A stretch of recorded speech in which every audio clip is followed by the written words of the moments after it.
اور اسے کہا کہ اپنے تحفے لے کر چلے جاؤ۔ عمرو بن عاص ایک مرتبہ گھبرا گیا، یہ تو توہین پہ توہین ہو رہی ہے۔ کہتا ہے کہ نہیں حاکم، ان تحفوں کا کوئی تعلق نہیں ہے اس معاملے سے، یہ آپ رکھیے۔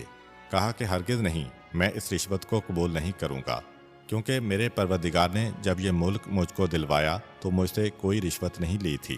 میں خدا کے مظلوم بندوں کی حمایت کے لیے کوئی رشوت قبول نہیں کروں گا۔ یہ کہہ کے عمرو بن عاص کو دھکے دے کر باہر نکلوایا۔ اب یہاں پہ امارہ کا بھی تھوڑا تذکرہ ہو جائے کہ جس دن یہ دونوں بادشاہ کے دربار میں حاضر ہوئے تھے قریش مکہ کی طرف سے، تو امارہ چونکہ انتہائی خوبصورت نوجوان تھا، اس لیے جب وہ دربار میں بیٹھا تھا تو وہ کنیز جو بادشاہ کو پنکھا جل رہی تھی، اس نے امارہ کو دیکھا تو وہ اسے پسند آنے لگا۔ جب یہ لوگ دربار سے اٹھ کے گھر آئے تو عمرو بن عاص چونکہ ایک انتہائی ہوشیار شخص تھا، اس نے محسوس کر لیا۔ ایک مرتبہ امارہ سے کہا کہ تم یہاں تک آ گئے ہو، بادشاہ کی کنیز تم سے بات کرنا چاہتی ہے، تم بیوقوفوں کی طرح رات کو بستر پہ سونا نہیں، جاؤ اور جا کے اس سے بات چیت کرو، اور دیکھو اس بادشاہ نجاشی کا ایک خاص عطر جو کسی کو نہیں ملتا اور دنیا میں کہیں پر بھی نہیں ہے۔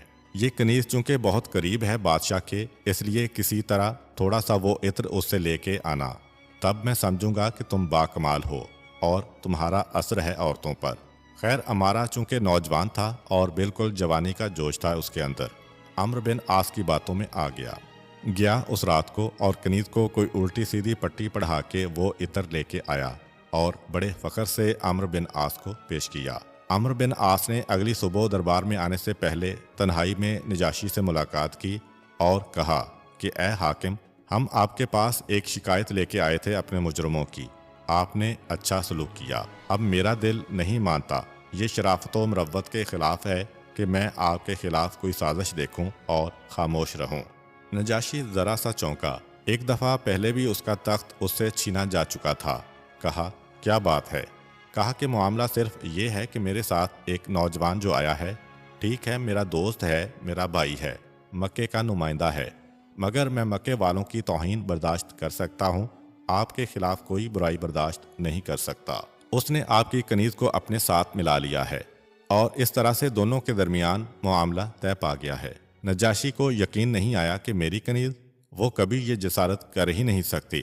کہا کہ لیجئے ثبوت حاضر ہے، یہ جو عطر ہے وہ کنیز ہی اس کی نگران ہے، اس کے علاوہ تو کسی کے پاس یہ عطر نہیں آ سکتا۔